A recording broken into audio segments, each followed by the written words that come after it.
Hello, welcome to part 2 of George and the Dragon. Now, what happened last time in part 1, here's a brief summary. So, there was this boy named George, and he was taken in by the Queen of the Fairies when he was a baby. Now, the Queen of the Fairies, they raised George to become a noble knight who not only used his sword, but also used his brain. Now, so George, when he grew up, he went on a quest. Now, he went to this town called Selene, and there he met a princess named Sabra. Sabra explained to him that the town was ravaged by this dragon, and it was eating all the animals. But the animals are soon running out for him to eat. So, she predicts that the humans will be the next meal for the dragon. So, George is here to help. Now let's see what happens next, shall we? Sabra told George of a cave in the dark forest where a wise old man or hermit lived. She thought that he might be able to help. They found the cave and entered quietly. Sabra and George crept up to the old hermit, who stared into his fire. He did not look at them, but he began to chant. Long ago, it was told two brave souls would come to know the only way to save the rest. The serpent's weakness is in its breath.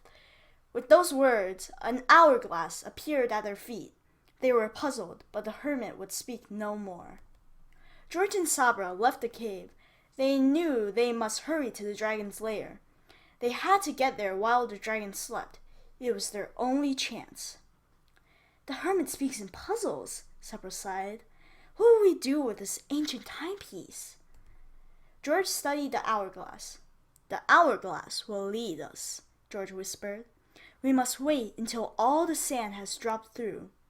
George and Sabra found their way to the lair. The dragon was asleep as they entered, but not for long. Suddenly, the dragon stirred. It stood and rubbed its eyes. George watched as the very last grain of sand dropped through the hourglass.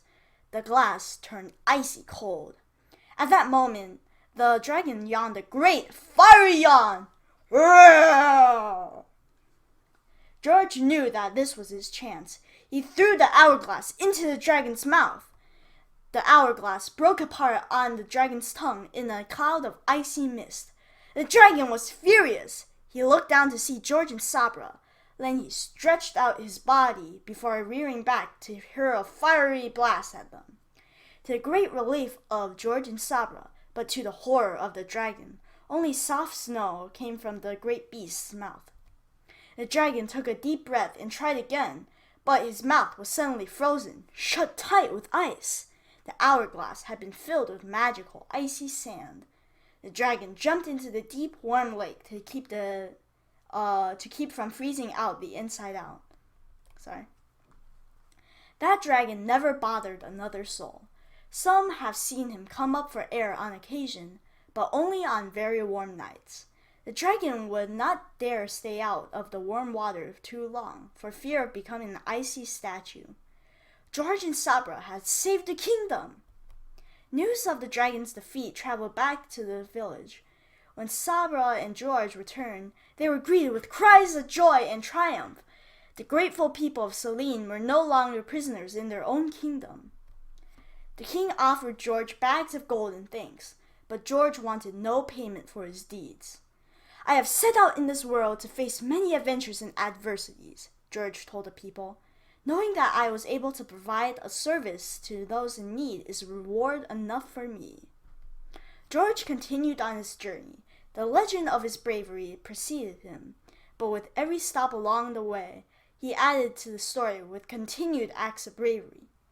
Villages far and wide came to know George as the brave and noble knight that he was raised to be.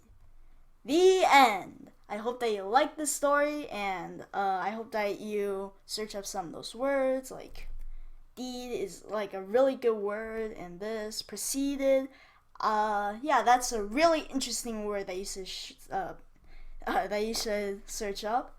Yeah, so, bye-bye. See you next time. Dun dun dun dun dun dun dun dun.